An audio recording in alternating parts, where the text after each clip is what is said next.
This video will show you how to calibrate your BD3-3 or equivalent unit in order to use it for the QC of vibrator trucks. First thing you'll need is a digital multimeter and an oscillator. Notice that these are connected using an alligator clip to BNC cable, which goes to this main output port on your oscillator. Looking at your digital multimeter, you can see it's set to millivolts and AC power, and your oscillator will be set to around 71 Hertz and set to output sine wave function. Your oscillator is connected to your BD3-3 external box via this BNC cable coming out of the main port, as well out of this T connector, and you can see here it's connected to your external box here. With your external box, you want to make sure that your current regulators are turned off and you don't have a red light here, and of course make sure that you have a green LED showing that you have power to your box.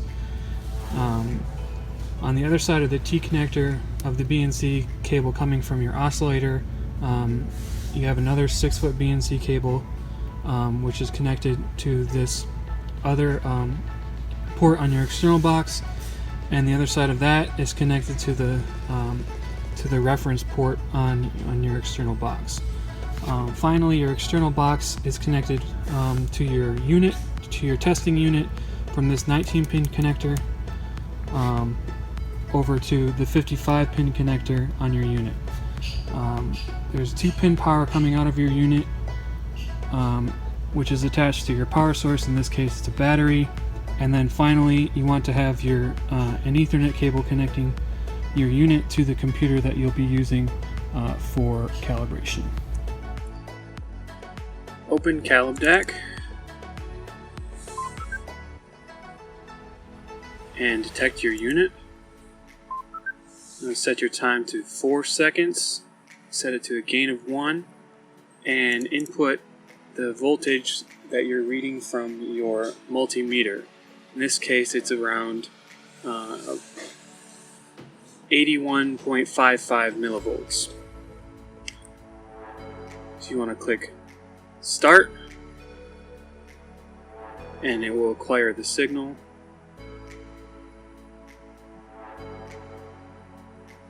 And you want to make sure that your amplitudes here are close to what you're getting from your multimeter with a certain correction coefficient. And if that's the case, you can click Store, and we will open up SourceSig, and we'll go to Settings here. We'll detect our unit, select that unit, and go to DAC Settings. We want to make sure that all 3 channels are showing up and they're all at a gain of 1. Your sample interval is 1 millisecond, your acquisition time is 4 seconds, and your low cut filter is disabled. Next, we'll go to Trigger, make sure it's set to Auto, no pre-trigger delay, and the auto start is disabled. Click OK and close, and press record, and you will acquire your signal.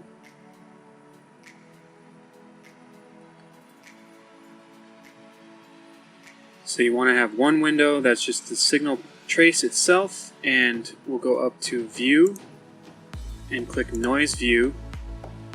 Right click on the plot and set your axis, your y-axis from 0 to 0.1. Hit OK, and we'll go up to Window, and we'll tile horizontally, and we can compare our signal trace to our noise view. Here, your max voltage and minimum voltage should match up with your signal trace at about 0.115, which will change depending on what your voltage is from your multimeter, and your RMS voltage should be close to what you're actually reading on your multimeter. Now we need to go back to CalibDAC and set our gain to 16 and click Start again.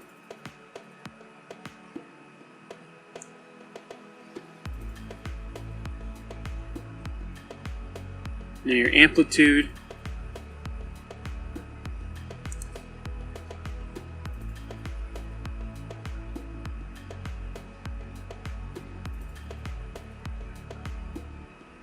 should read the same as before, but your correction coefficient will be different because we changed the gain.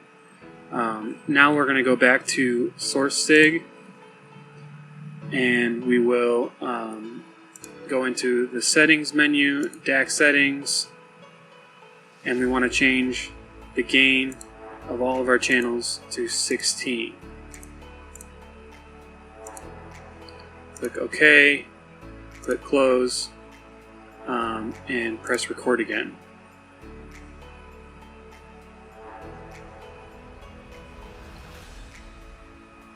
We want to change, right click on the noise analysis window, change the axis, the y-axis from 0 to 0.001,